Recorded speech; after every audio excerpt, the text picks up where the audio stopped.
Alors voilà, on est en guerre, enfin pas nous directement, mais quelque part là-bas au Moyen-Orient, ça s'envoie des missiles, ça menace, ça bombarde, ça tweet que ça va bombarder, ça tweet que ça va menacer, et ça promet l'enfer sur Terre, un déluge de feu, etc., etc. Et pendant ce temps-là, à Wall Street, eh bien le S&P 500 monte. Et oui, il remonte, non? Mais vraiment, il monte, parce que les investisseurs, ces créatures à mémoire courte, ou carrément à mémoire de poisson rouge, comme on aime à le dire souvent dans le monde merveilleux de la finance, eh bien ils ont décidé qu'on pouvait déjà passer à autre chose. 4 jours après le début des hostilités, tout le monde s'en fout déjà. Mais alors là, pas qu'un peu, juste complètement royalement. Le pétrole retombe, les valeurs de défense chutent et le narratif devient « oui, l'Iran veut négocier, donc tout va bien ». Et puis en même temps, tant que ça dégénère pas en guerre mondiale, effectivement, tout va bien. Et comme ça n'a pas dégénéré jusque-là, que demande le peuple? On attache sa ceinture, et puis on débriefe tout ça dans ce Morning Bull Live. D'ailleurs, bienvenue dans ce Morning Bull Live. Moi, je suis Thomas Bayet, et nous sommes le 17 juin. Hier, on parlait de guerre, et aujourd'hui aussi. Sauf que là, on s'en fout.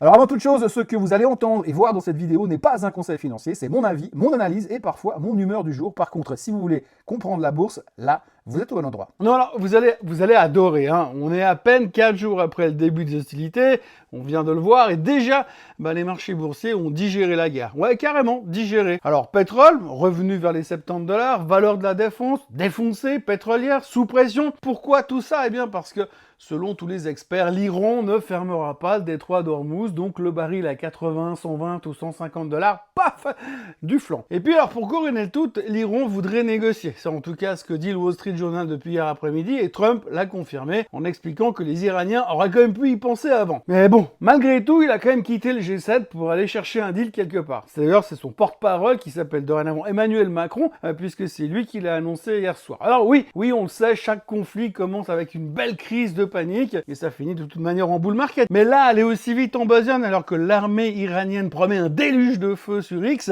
oui, c'est possible quand même, puisqu'hier Wall Street a donc retrouvé le sourire, le S&P 500 a grimpé de 0,9%, le Nasdaq s'est envolé de 1,5%, même l'Europe a suivi, bon sauf la Suisse qui recule de 0,45%. Oui, on n'a plus besoin de refuge maintenant que la guerre n'intéresse plus personne, et puis Roche s'est fait défoncer à cause de Sarepta, mais ça on y reviendra plus tard. Et puis alors attention quand même, avant même que ça pète, les gens flippaient déjà à cause des tarifs douaniers, donc si le pétrole remonte un tout petit peu, l'inflation pourrait vite redevenir un cauchemar présent, très présent, et justement ça tombe bien puisque la Fed se réunit aujourd'hui pour 2 jours. Alors elle devrait toucher à rien, ça on sait, tout le monde va écouter Powell comme si c'était Moïse sur CNBC, parce qu'en ce moment, un mot de travers et c'est panique à bord. Donc voilà, le marché a déjà pricé la guerre entre l'Iran et Israël, terminé, emballé, rangé dans un coin de l'écran, avec un petit sticker marqué déjà vu, et un autre qui dit à ressortir en cas d'urgence ou de besoin d'une grosse excuse pour tout vendre. Mais pour l'instant, on est officiellement passé à autre chose. Alors bon, le conflit en lui-même, il continue, on est bien d'accord, ça ne s'est pas arrêté, mais tant que ça ne dégénère pas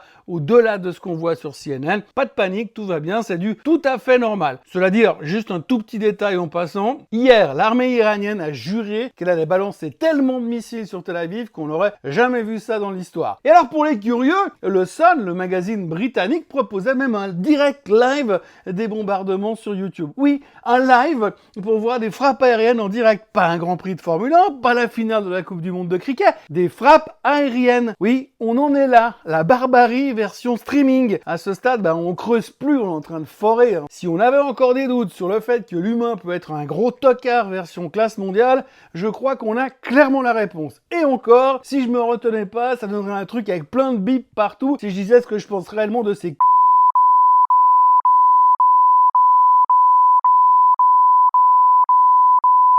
Mais pendant ce temps, l'Iran veut négocier. Trump veut s'en mêler, Israël bombarde la télé iranienne et les Iraniens prétendent avoir abattu 4 F-35, mais c'est une fake news, rétorque Israël. Ambiance Ferrero Rocher de monsieur l'ambassadeur, on sent que la trêve est proche, diplomatiquement parlant, on s'entend. Alors non, je suis pas un stratège militaire, ma seule expérience militaire c'est d'avoir vu tous les Rambo, mais je ne miserai pas sur un cessez-le-feu dans les 48 heures, ni sur la réouverture des ambassades respectives avant vendredi. Mais voilà, les marchés sont foutent complètement. Et comme les marchés font la météo de notre monde, eh bien on va passer à autre chose. Et cette autre chose, ça tombe bien, c'est du lourd parce que c'est la star de la semaine, c'est la Fed. Oui, la Fed et son gourou en chef, monsieur Jerome Too Late Powell. Alors parlons-en de la Réserve fédérale. Oui, cette institution magique qui passe sa vie en mode wait and see, à regarder le monde cramer en se demandant s'ils doivent bouger ou continuer à attendre que ça pète tout seul. Et pourquoi est-ce qu'ils font rien? Eh ben oui, parce que vous le savez, hein, soyons honnêtes,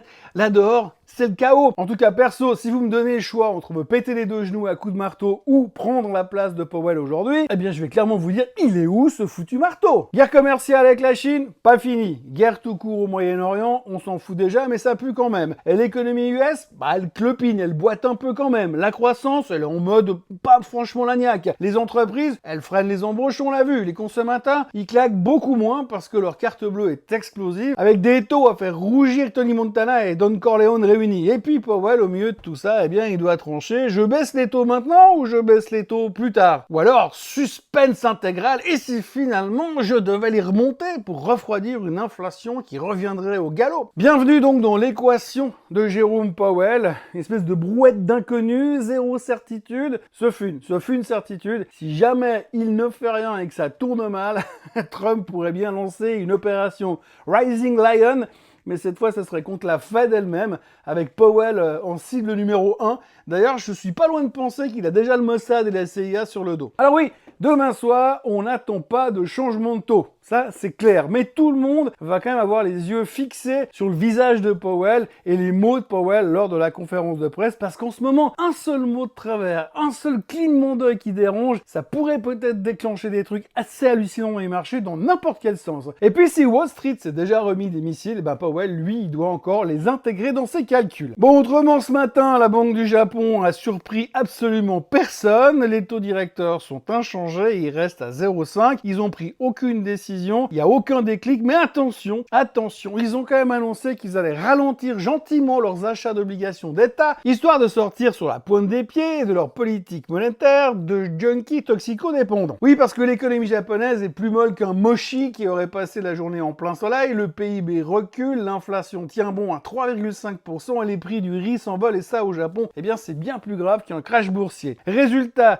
aujourd'hui le Nikkei monte un tout petit peu, mais il monte, mais globalement l'Asie à la gueule d'un trader sous l'ex-2000 ce matin, on peut comprendre, hein, entre la BOJ qui flippe, le Moyen-Orient qui chauffe, et Trump qui appelle même encore à évacuer Téhéran, oui carrément. Et en bonus de cette semaine, eh ben, on aura encore les réunions donc de la Fed, de la BNS, de la BOE, de la Banque d'Angleterre et de la Banque centrale chinoise. Et puis pendant ce temps, l'or est à 3407, le pétrole à 70,70, le bitcoin à 107 500 et le 10 ans à 4,44%. Tiens, d'ailleurs on va reparler du 10 ans dans 2 minutes, alors restez bien là. Bref, tout le monde retient son souffle jusqu'à demain soir, conférence de Powell, parce que comme d'habitude, tout repose sur les lèvres de ce moine Shaolin de la Banque centrale américaine. Pendant que Powell médite et que les missiles tombent un peu partout, Wall Street regarde ailleurs, et ça tombe bien, parce qu'il y a pour une fois des trucs un peu neufs du côté des entreprises. Enfin, j'ai envie de dire, AMD bondissait de 9% hier soir parce que ses puces IA MI 350 et son système Helios plaisent enfin aux investisseurs. Amazon Web Services s'y intéresse sérieusement, et même si le MI 355 reste derrière Nvidia, le MI 450 qui est prévu l'an prochain pourrait un petit peu changer la donne. Résultat, le titre s'envole et Wall Street se remet à y croire, tout doucement, mais quand même. Et puis, Luca Di Meo, le boss de Renault, quitte les voitures pour aller sauver Gucci chez Kering. Bonne chance, Renault perd 9% et Kering en prend 12%. Même les meilleurs gérants de hedge funds n'auraient pas imaginé une pair trade aussi stylée. Et puis alors, Sarepta s'est pris 42% dans les dents, deuxième décès lié à son traitement génique, livraison suspendue. Roche, leur partenaire hors USA, fait pareil, les analystes coupent leurs objectifs en deux, et l'avenir d'Elevidis, le médicament, est sérieusement compromis. Et puis pendant qu'on regardait ailleurs, eh bien les États-Unis ont réussi à refourguer 13 milliards de dettes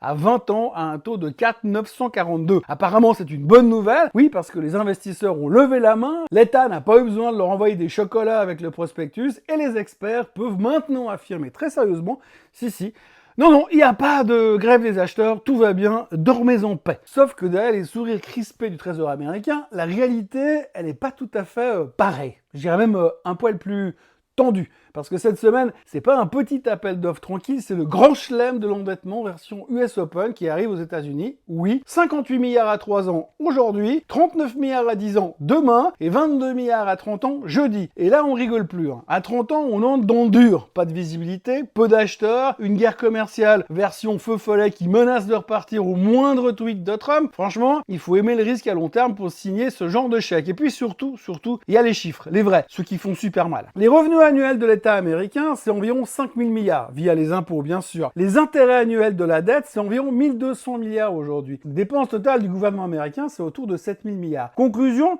25% des recettes fiscales servent juste à payer les intérêts, pas à rembourser la dette, juste à payer l'abonnement mensuel du crédit. Et pendant que tout le monde se rassure à coup de tout va bien, la montagne de dette continue de grimper, doucement, lentement, mais sûrement, comme on le voit sur ce magnifique graphique. Alors oui, techniquement, il y aura toujours des acheteurs, mais comme le disait un économiste hier, on prêtera toujours à l'Amérique, mais pas à n'importe quel prix. Traduction, on va continuer de filer du cash, mais ça sera pas à taux promotionnel, c'est terminé l'époque du crédit à 0%. Maintenant, c'est tu veux du fric ?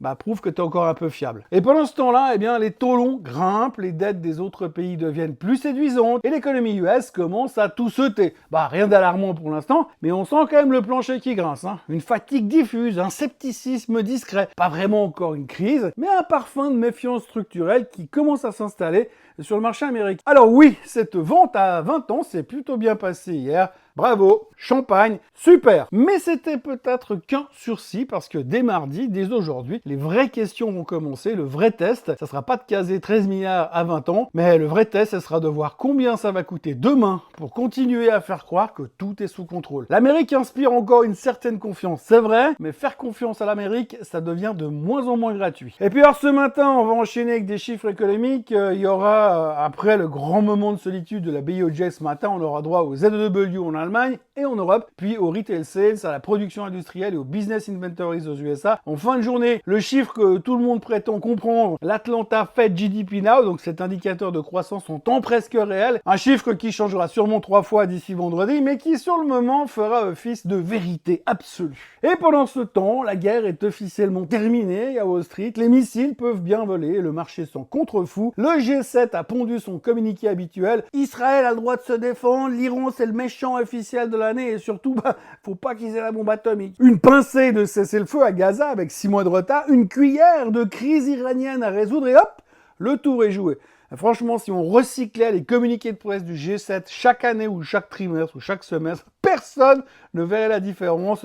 On pourrait même automatiser le truc avec ChatGPT, j'en suis convaincu. Pour l'instant, les futurs, eux, ils dansent dans tous les sens. Hein. À 4h du matin, quand je me suis levé, on perdait 0,5%. À 7h, on était quasiment flat. À 9h, ça repartira peut-être à la hausse. Et si Trump sort un tweet ou un emoji colombe avec un rameau d'olivier coincé dans la cravate, eh bien, tout peut arriver. Bref, pendant que les bombes pleuvent, le G7 réinvente ce qu'on sait déjà. Powell médite en position du lotus. Trump tweet comme s'il allait sauver le monde avec 280 caractères. L'inflation est tapie dans l'ombre et le monde tourne en boucle comme un vieux disque rayé. Et moi, moi demain c'est Swiss Code Trading Day et comme je suis modérateur et intervenant, il n'y aura pas de Morning Bull live demain matin puisque je le ferai en direct sur scène et sur YouTube. Et oui, je peux pas être partout à la fois, même si j'adorerais ça. Alors, un jeudi, les amis, en attendant, gardez la tête froide, les stops serrés et l'humour bien aiguisé parce que dans ce monde de dingue, c'est à peu près tout ce qui nous reste. N'oubliez pas de vous abonner à la chaîne Swiss Code en français, de liker, de partager, de commenter. Et pour ceux qui seront à Lausanne, je me réjouis déjà de vous y voir en chair et en os. Et pour les autres, je me réjouis de vous voir sur YouTube en direct ou dès jeudi matin, ici même pour un nouveau